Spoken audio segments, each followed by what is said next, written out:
So excited to be talking to him right now. Ashley and Brett are joining me right now to talk about McVeigh. How are you guys? Doing very Good, well. good. How are you? I'm well. You know what? I really enjoyed the movie. Obviously it's a deep subject matter, a lot going on, a lot of themes to unpack. Ashley, if I could start with you though, what about this project when you first got the script or heard about it drew you to it? What was it about it that you thought, man, this is a project I'd like to be interested in because this is a story that I'd like to contribute telling?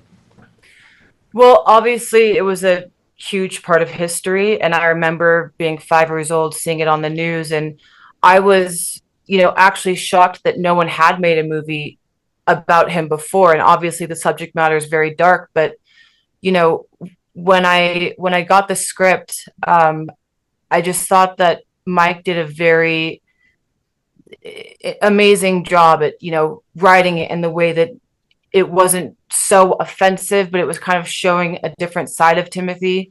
And, I think it's important for people to know about this matter. There's a lot of people who don't know who McVeigh is, the younger generation. And I just think it was such a huge part of history, and it was an awful thing that happened. So to be able to be a part of this movie in any way, I really wanted to jump into it, and finding out who else was a part of the cast was so exciting. And I think that Mike is just an amazing director and really put together an amazing film that tells, the story of a horrible person and people. No, yeah, absolutely. But I mean, Brett, kind of going off of what Ashley said, was it a similar thing to you that drew you to it and wanting to tell this story? Yeah, I think it's a really important story to tell. I think it's a precursor to where we are now.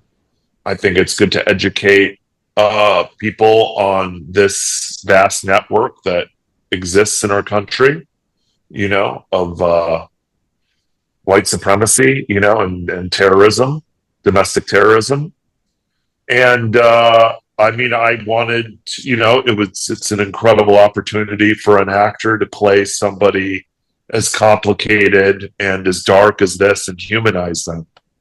And I think in humanizing these, and I saw the script, and I knew from watching Mike's work that would, and from talking to Mike, that would be his goal, would be to humanize this. And only in humanizing can we truly understand uh, what the evil comes from. That nobody starts off evil. What drives them to that? And I think that this movie was showing sort of it's sort of a chamber piece, showing the everyday interactions of these people as they plan this horrific event, and then knowing that Ashley, Alfie, Anthony, Tracy were all in the movie too was a huge opportunity, and it was a character that I had never gotten to really play before, both psychologically and physically.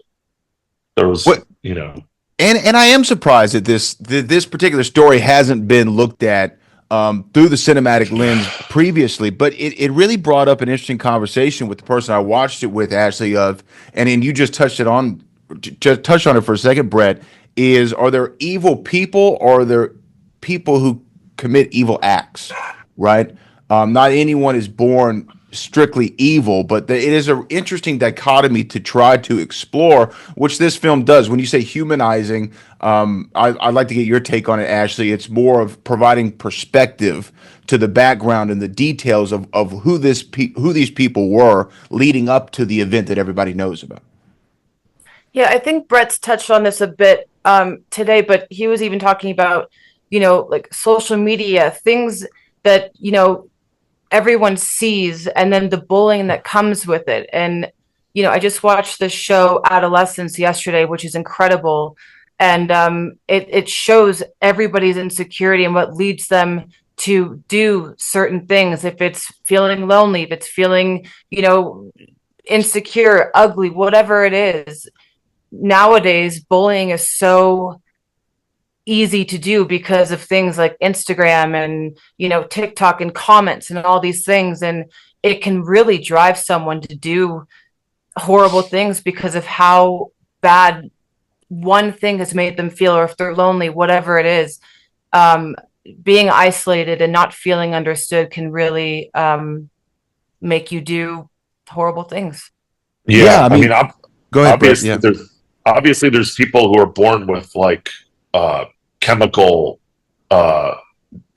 chemical imbalances that can make them more sociopathic or psychopathic. But for the mass majority of people, it's like what Ashley is saying. It's like loneliness leaves a hole, isolation leaves a hole, and you're going to fill that hole in with the loud thing.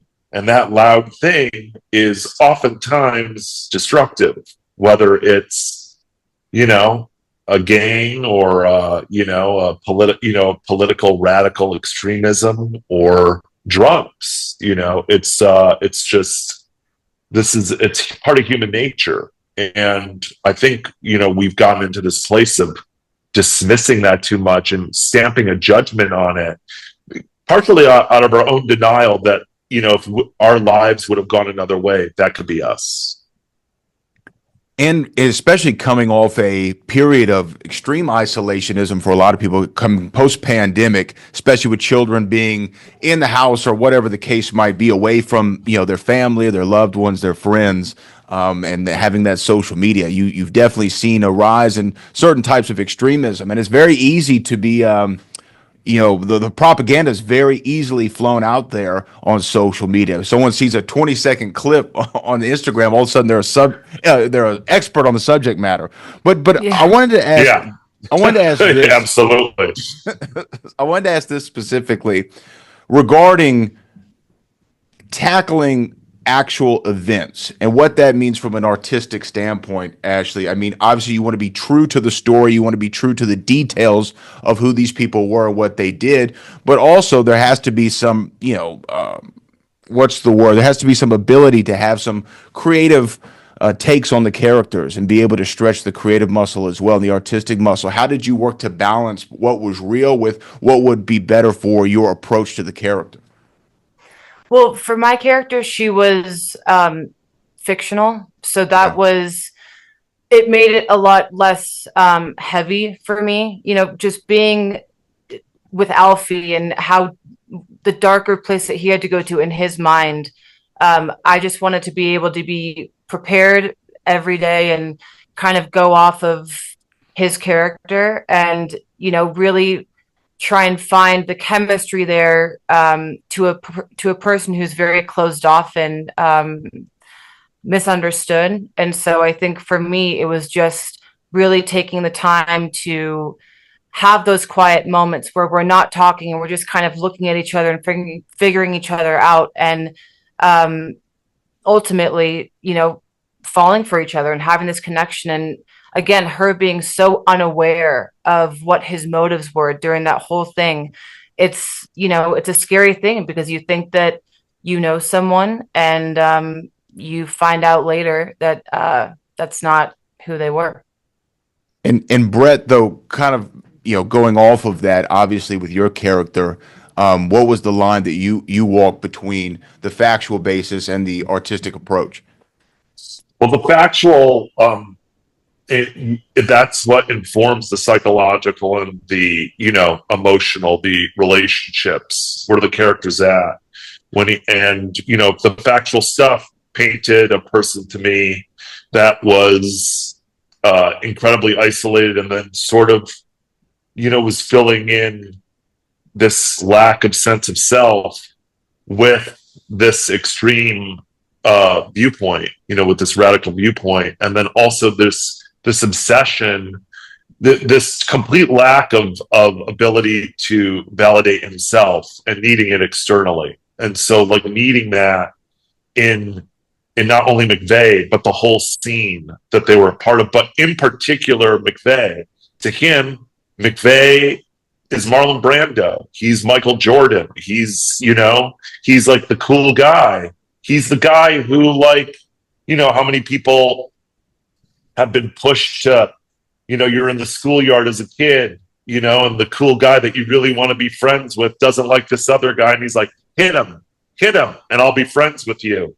A lot of people make that mistake of hitting that, of joining in with the bully in order to feel bigger in themselves and in order to avoid being bullied. So like, it's all of those things, and this real need for validation from him as a friend to justify the fact that I'm alive and deserving of love at all. That was really fueling those scenes and fueled the factual information of him needing that so much that he goes to the extent of building a bomb for a terrorist attack. It's an incredible story, and I can't encourage people enough to watch this and understand what drove these people to do such terrible acts, and to really sit and reflect and think on it. I really found the movie riveting, and I hope everyone checks it out. And I really appreciate y'all's time today. Thank you so much. Thank you, so Brad. much. Thank you so much. You're great. Thanks. Y'all have a good one. Thanks, guys. You.